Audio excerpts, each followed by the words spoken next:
il y a deux résultats majeurs qui découlent de cette étude. Le premier, c'est qu'on confirme et même on renforce l'idée d'une association entre une perte d'audition chez la personne âgée et un déclin cognitif accéléré. C'est un résultat qui avait déjà été rapporté par une étude, mais sur une petite cohorte et sur un suivi relativement court. Et là, avec une cohorte de près de 4000 personnes âgées et 25 années de suivi, surtout, on renforce, on confirme ce lien important entre troubles de l'audition et déclin cognitif chez la personne âgée. Le deuxième résultat, qui lui est complètement nouveau, c'est qu'on montre dans cette étude que les personnes qui ont un trouble de l'audition et qui sont appareillées ne présentent pas ce déclin cognitif majoré. Elles présentent un déclin cognitif qui est tout à fait similaire à celui de personnes âgées sans trouble de l'audition. Et ça, c'est un résultat qui n'avait pas été rapporté à ce jour.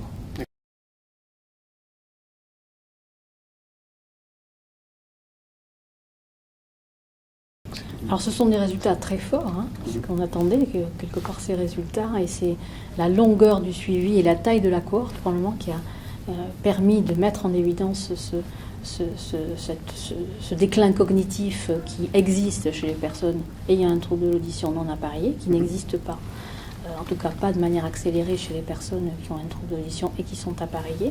C'est la force de cette cohorte, sa taille et la longueur du suivi. En même temps, il ne faut pas oublier que c'est une étude observationnelle.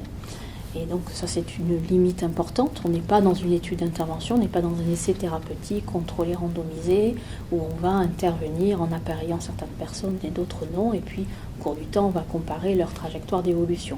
C'est une étude observationnelle et il faut le prendre en tant que tel, bien entendu.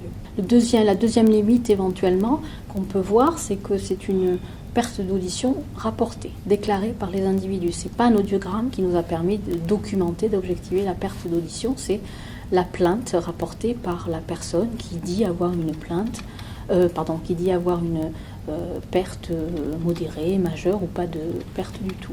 La limite ? Alors ça peut être une limite si on ne jure que par l'audiogramme, et en même temps, je ne suis pas complètement convaincue que ce soit une limite. Ça peut être une force aussi, parce que quelque part, avec une question très simple, très brève, basique, on peut très bien intégrer à une évaluation clinique en routine chez médecin généraliste, par exemple. On pourrait imaginer que ce soit une bonne entrée pour dépister un trouble de l'audition, alors qui, pour le coup, serait documenté, évidemment, évalué de manière beaucoup plus sophistiquée, mais à partir d'une simple question, la personne âgée est capable d'identifier si le retentissement est important ou pas important, et si cette perte va être corrélée finalement à devenir plutôt péjoratif sur le plan cognitif ou pas.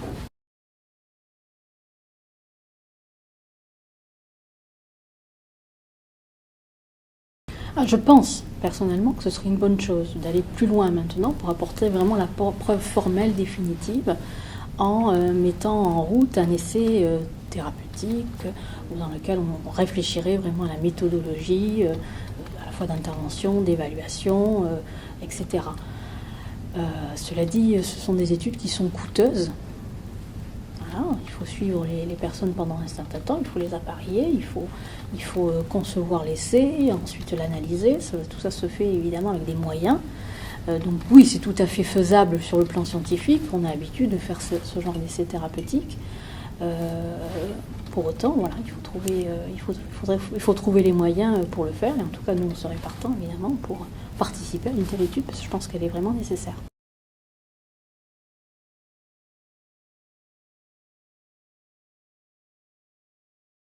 Oui, notre équipe INSERM à Bordeaux travaille sur l'épidémiologie du vieillissement cognitif en particulier depuis de nombreuses années, et on s'intéresse à plein de facteurs des facteurs biologiques, génétiques, environnementaux, psychosociaux qui participent à moduler ce déclin cognitif. On est venu récemment à l'audition, on n'est pas des spécialistes, je ne suis pas une spécialiste de l'audition, je suis venue récemment à m'intéresser à ce facteur. Et je trouve que les résultats de cette étude sont extrêmement encourageants et me poussent à aller beaucoup plus loin. Et maintenant, effectivement, je m'interroge sur le lien qui pourrait exister entre troubles d'audition et perte d'autonomie, entre l'institution et tous les outcomes de santé bien connus dans le vieillissement et qui nous préoccupent tous.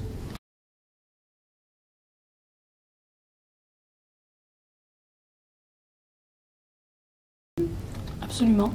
Quand je disais qu'on a maintenant envie de corréler la perte d'audition à plein d'autres outcomes de santé, évidemment, il y a un outcome de santé majeur, c'est le décès. Et on recueille cette information puisqu'on suit les personnes jusqu'au bout. Et quand elles décèdent, on cherche à savoir, on contacte les médecins généralistes pour savoir, y compris la cause de décès, etc. Donc on va faire ce genre d'analyse aussi, pour voir si on retrouve cette association de nouveau.